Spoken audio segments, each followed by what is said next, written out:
security concerns through dialogue to avoid needless conflict and avert human suffering. For weeks, we have been warning that this would happen. And now it's unfolding largely as we predicted. In the past week, we've seen shelling increase in the Donbass, a region in eastern Ukraine controlled by Russian-backed separatists. The Russian government has perpetrated cyber attacks against Ukraine. We saw a staged political theater in Moscow, outlandish and baseless claims that Ukraine was about to invade and launch a war against Russia, that Ukraine was prepared to use chemical weapons, that Ukraine committed a genocide. Without any evidence, we saw a flagrant violation of international law in attempting to unilaterally create two new so-called republics on sovereign Ukrainian territory. And at the very moment that the United Nations Security Council was meeting to stand up for Ukraine's sovereignty, to stave off invasion, Putin declared his war. Within moments, missile strikes began to fall on historic cities across Ukraine. Then came the air raids, followed by tanks and troops rolling in. We've been transparent with the world. We've shared declassified evidence about Russia's plans and cyber attacks and false pretexts so that there could be no confusion or cover-up about what Putin was doing. Putin is the aggressor. Putin chose this war, and now he and his country will bear the consequences. Today, I'm authorizing additional strong sanctions and new limitations on what can be exported to Russia. This is going to impose severe cost on the Russian economy, both immediately and over time. We have purposely designed these sanctions to maximize the long-term impact on Russia and to minimize the impact on the United States and our allies. I want to be clear, the United States is not doing this alone. For months, we've been building a coalition of partners representing well more than half the global economy. 27 members of the European Union, including France, Germany, Italy, as well as the United Kingdom, Canada, Japan, Australia, New Zealand, and many others, to amplify the joint impact of our response. I just spoke with the G7 leaders this morning, and we're in full and total agreement. We will limit Russia's ability to do business in dollars, euros, pounds, and yen to be part of the global economy. We'll limit their ability to do that. We're going to stunt the ability to finance and grow the Russian military. We're going to impose and we're going to impair their ability to compete in high-tech 21st century economy. We've already seen the impact of our actions on Russia's currency and the ruble, which early today hit its weakest level ever in history. The Russia stock market plunged today. The Russian government borrowing rate spiked by over 15%. In today's actions, we've now sanctioned Russian banks that together hold around $1 trillion in assets. We've cut off Russia's largest bank, a bank that holds more than 1/3 of Russia's banking assets by itself, cut it off from the U.S. financial system. And today, we're also blocking 4 more major banks. That means every asset they have in America will be frozen. This includes VTB, the second largest bank in Russia, which has $250 billion in assets. As promised, we're also adding the names to the list of Russian elites and their family members that we're sanctioning as well. As I said on Tuesday, these are people who personally gain from the Kremlin's policies, and they should share in the pain. We will keep up this drumbeat of those designations against corrupt billionaires in the days ahead. On Tuesday, we stopped the Russian government from raising money from U.S. or European investors. Now we're going to apply the same restrictions to Russia's largest state-owned enterprises, companies with assets that exceed $1.4 trillion. Some of the most powerful impacts of our actions will come over time as we squeeze Russia's access to finances and technology for strategic sectors of its economy and degrade its industrial capacity for years to come. Between our actions and those of our allies and partners, We estimate that we'll cut off more than half of Russia's high-tech imports. It will strike a blow to their ability to continue to modernize their military. It'll degrade their aerospace industry, including their space program. It'll hurt their ability to build ships, reducing their ability to compete economically. And it will be a major hit to Putin's long-term strategic ambitions. And we're preparing to do more. In addition to the economic penalties we're imposing, we're also taking steps to defend our NATO allies, particularly in the East. Tomorrow, NATO will convene a summit. We'll be there to bring together the leaders of 30 allied nations and close partners to affirm our solidarity and to map out the next steps we will take to further strengthen all aspects of our NATO alliance. Although we provided over $650 million in defensive assistance to Ukraine just this last year, let me say it again. Our forces are not and will not be engaged in the conflict with Russia in Ukraine. Our forces are not going to Europe to fight in Ukraine, but to defend our NATO allies and reassure those allies in the East. As I made crystal clear, the United States will defend every inch of NATO territory with the full force of American power. And the good news is, NATO is more united and more determined than ever.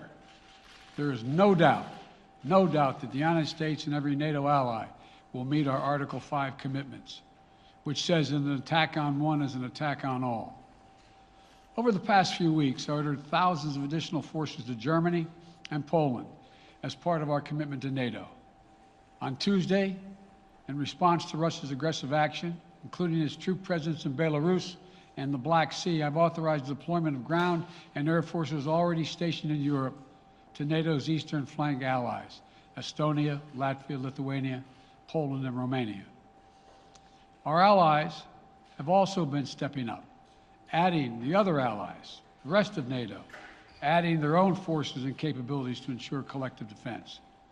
And today, within hours of Russia's unleashing its assault, NATO came together and authorized and activated an activation of response plans. This will enable NATO's high readiness forces to deploy and when and where they are needed to protect our NATO allies on the eastern boundaries of Europe. And now I'm authorizing additional U.S. force capabilities to deploy to Germany as part of NATO's response, including some of the U.S.-based forces that the Department of Defense placed on standby weeks ago. I've also spoken with Defense Secretary Austin and Chairman of the Joint Chiefs, General Milley, about preparations for additional moves should they become necessary to protect our NATO allies and support the greatest military alliance in the history of the world, NATO. As we respond, my administration is using the tools, every tool at its disposal, to protect American families and businesses from rising prices at the gas pump. You know, we're taking active steps to bring down the cost, and American oil and gas companies should not exploit this moment to hike their prices to raise profits. You know, in our sanctions package, we specifically designed to allow energy payments to continue. We are closely monitoring energy supplies for any disruption. We've been coordinating with major oil-producing and consuming countries toward our common interest to secure global energy supplies. We are actively working with countries around the world to elevate collective release from the strategic petroleum reserves of major energy-consuming countries. And the United States will release additional barrels of oil as conditions warrant. I know this is hard and that Americans are already hurting. I will do everything in my power to limit the pain the American people are feeling at the gas pump. This is critical to me. But this aggression cannot go unanswered. If it did, the consequences for America would be much worse. America stands up to bullies. We stand up for freedom. This is who we are. Let me also repeat the warning I made last week. If Russia pursues cyber attacks against our companies, our critical infrastructure, we are prepared to respond. For months, we've been working closely with the private sector to harden our cyber defenses, sharpen our ability to respond to Russian cyber attacks as well. I spoke last night to President Zelensky of Ukraine, and I assured him that the United States, together with our allies and partners in Europe, will support the Ukrainian people as they defend their country. We'll provide humanitarian relief to ease their suffering. In the early days of this conflict, Russia propaganda outlets will keep trying to hide the truth and claim success for its military operation against a made-up threat. But history has shown, time and again, how swift gains in territory eventually give way to grinding occupations, acts of mass civil disobedience, and strategic dead ends. The next few weeks and months will be hard on the people of Ukraine. Putin has unleashed a great pain on them, but the Ukrainian people have known 30 years of independence. They have repeatedly shown that they will not tolerate anyone who tries to take their country backwards. This is a dangerous moment for all of Europe, for the freedom around the world. Putin has committed an assault on the very principles that uphold the global peace. But now, the entire world sees clearly what Putin and his Kremlin allies are really all about. This was never about a genuine security concerns on their part. It was always about naked aggression, about Putin's desire for empire by any means necessary, by bullying Russia's neighbors through coercion and corruption, by changing borders by force, and ultimately by choosing a war without a cause. Putin's actions betray his sinister vision for the future of our world, one where nations take what they want by force. But it is a vision that the United States and freedom-loving nations everywhere will oppose with every tool of our considerable power. The United States and our allies and partners will emerge from this stronger, more united, more determined, and more purposeful. And Putin's aggression against Ukraine will end up costing Russia dearly, economically and strategically. We will make sure of that. Putin will be a pariah on the international stage. Any nation that countenances Russia's naked aggression against Ukraine will be stained by association. When the history of this era is written, Putin's choice to make a totally unjustifiable war on Ukraine will have left Russia weaker and the rest of the world stronger. Liberty, democracy, human dignity, these are the forces far more powerful than fear and oppression. They cannot be extinguished by tyrants like Putin and his armies. They cannot be erased by from people's hearts and hopes by any amount of violence and intimidation. They endure. In the contest between democracy and autocracy, between sovereignty and subjugation, make no mistake, freedom will prevail. God bless the people of a free and democratic Ukraine. May God protect our troops. Mr. President. Associated Press, Zeke. Do you have any plans to speak with President Putin at this point? And what interactions have you had with the Russian government? I heard the first part. Do I have any plans to speak with Putin at this point, and what? What communications have you had with the Kremlin as far as military operations in Ukraine and making sure this does not spiral into a larger conflict? Well, it's a large conflict already. The way we're going to ensure it's not going to aspire to a larger conflict is by providing all the forces needed in the Eastern European nations that are members of NATO. NATO is more united than it's ever been, and I have no plans to talk with Putin. Mr. President. Wall Street Journal, Tarina. Mr. President, you didn't mention SWIFT in your sanctions that you announced. Is there a reason why the U.S. Isn't doing that? Is there a disagreement among allies regarding SWIFT and whether Russia should be allowed to be a part of it? The sanctions that we've proposed on all their banks have of equal consequence, maybe more consequence than SWIFT, number one. Number two, it is always an option, but right now that's not the position that the rest of Europe wishes to take. Cecilia Vega, ABC. Sir, sanctions clearly have not been enough to deter Vladimir Putin to this point. What is going to stop him?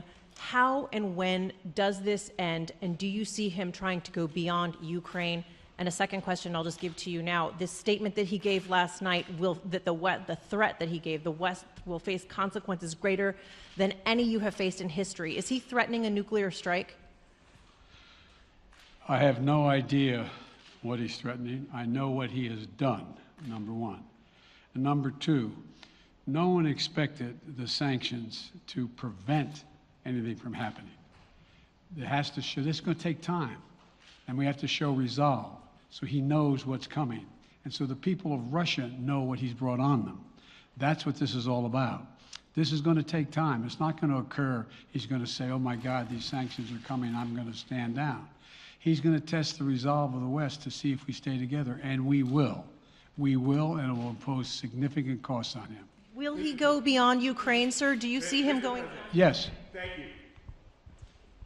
All right, two topics, just really quick. First, markets are down and gas prices are up. I know you always stress the difference between Wall Street and Main Street, but everybody seems to be in for some economic pain. How economically painful is it going to get for people in this country? And I do have one more question. First of all, there's no doubt that when a major nuclear power attacks and invades another country, that the world is going to respond, and markets can respond all over the world. So there's no doubt about that, number one. Number two, the notion that this is going to last for a long time is highly unlikely as long as we continue to stay resolved in imposing the sanctions we're going to impose on Russia, period. What's your next question? I'm sorry. The next question is, did you underestimate Putin, and would you still describe him the way that you did in the summer as a worthy adversary? At the time, he was, I made it clear, as an adversary, and I said he was worthy. I didn't underestimate him. And I've read most of everything he's written. Did you read I shouldn't, I'm not a wise guy. You heard the speech he made, almost an hour's worth of speech is why he was going into Ukraine. He has much larger ambitions in Ukraine. He wants to, in fact, reestablish the former Soviet Union. That's what this is about. And I think that his ambitions are completely contrary to the place where the rest of the world has arrived. And with his ambitions, you're confident that these devastating sanctions are going to be as devastating as Russian missiles and bullets and tanks? Yes, Russian bullets, missiles, and tanks in Ukraine. Yes, I am. Thank you, President Biden. If sanctions cannot stop President Putin, what penalty can? I didn't say sanctions couldn't stop him. But you've been talking about the threat of these sanctions for several weeks now. Yes, but the threat of the sanctions and imposing the sanctions and seeing the effect of the sanctions are two different things. They're two different things. And we're now he's going to begin to see the effect of the sanctions. And what will that do? How will that change his mindset here, given he's Because it attacking will so Ukraine as we weaken his speak? country that he'll have to make a very, very difficult choice as to whether to continue to move toward being a second-rate power or, in fact, respond. You said in recent weeks that big nations cannot bluff when it comes to something like this. You recently said that the idea of personally sanctioning President Putin was on the table. Is that a step that you're prepared to take? And if It's not a bluff, it's on the table. sanctioning President Putin? Yes. Why not sanction him today, sir? Mr. President? Why not sanction him today, sir? Mr. President, if I can, you detailed some severe and swift new sanctions today and said the impact it will have over time. But given the full-scale invasion, given that you're not pursuing disconnecting Russia from what's called SWIFT, the international banking system, or other sanctions at your disposal, respectfully, sir, what more are you waiting for? Specifically, with the sanctions we've imposed exceed SWIFT. The sanctions we imposed exceed anything that's ever been done. The sanctions we imposed have generated 2/3 of the world joining us. They are profound sanctions. Let's have a conversation in another month or so to see if they're working. Yes. Can I ask you about Zelensky? Sir, you spoke to Vladimir Zelensky yesterday, sir? You spoke to Vladimir What's the risk that we are watching the beginning of another Cold War, and is there now a complete rupture in U.S. and Russian relations? There is a complete rupture right now in U.S.-Russian relations if they continue on this path that they're on. And in terms of a Cold War, that depends. You have the vast majority of the rest of the world in total opposition to what he's doing, from Asia to South America to Europe, to around the world. And so it's going to be a cold day for Russia. The idea, you don't see a whole lot of people coming to his defense. And are you, if I could follow up, sir, are you urging China to help isolate Russia? Are you urging China to help isolate Russia? I'm not prepared to comment on that at the moment.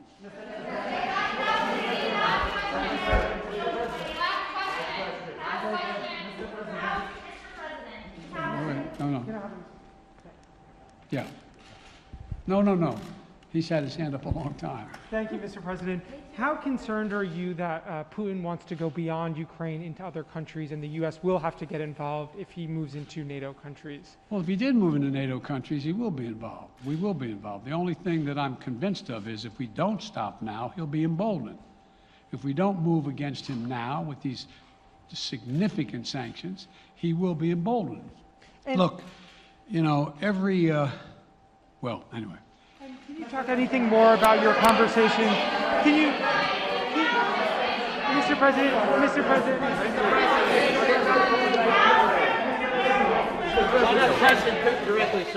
Why not sanction Putin directly today? I'm sorry, I can't hear you. Sir, India, which is a major defense partner of the United States, is India fully with you on the issue of Ukraine and Russia? Does the Defense Department of the United States? Sir, India is one of your major defense partners. Is India fully in sync with the United States on Russia? We're in consultation with India today. We haven't resolved that completely. One more question. Okay, thank you all very much. Thank you. Maybe of the financial impact, sir. Are you sanctioning President Putin?